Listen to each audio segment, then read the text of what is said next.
so-and-so must be very, very happy because he has a big house and a big car and a six-figure salary, and he must be great, and he's having a lovely life. And so-and-so over here, who's blind and poor and disabled in a wheelchair, he must be miserable, right? We might make that assumption on the outward, right? This is discussed in the book Man, Law, Justice on Earth. He says we can make that assumption and say, okay, well, so-and-so must be happy because he has that situation. So-and-so has this situation because of, he's sad because of his situation.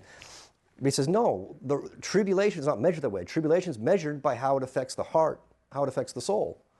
So he said, so for example, the person who has the big house and the big car and the six-figure salary, whatever, he might have sleepless nights because he's always stressed. He's always worried about, okay, what about my investments? What about my properties? What about this? What about that?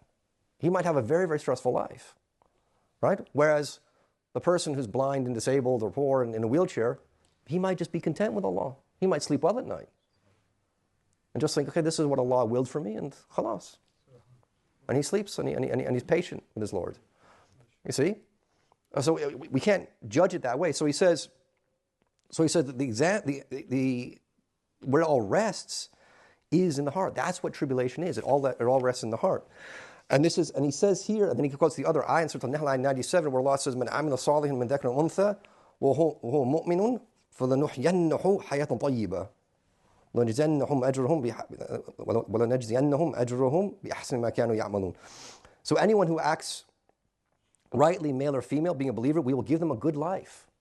Right? Unless we give them a good life. So what is a good life? What is hayatun tayyibah? He said a good life is not sitting on a beach somewhere, sipping pina coladas. That's not a good life. Right? A good life is when your heart is in the right place. That's what a good life is. A good life is when your heart is free of anxiety, free of worry. It's a heart that can go through all the tribulations of life, but stay with Allah and stay at peace. That's what a good life is. It's not the outward, it's the inward, the state of the heart. So, he breaks it down to these 5 causes. I'll go over them one by one. And again, we have to say that, Allah, and again, Allah is the creator of the heart, right? That's why we say when we're in tribulation, one of the things we should say is, Ya muqallib al-qulub, thabbit qalbi ala dinika, right? I'll the one who turns over the hearts, make my heart firm upon your deen. So, to break this down, the Imam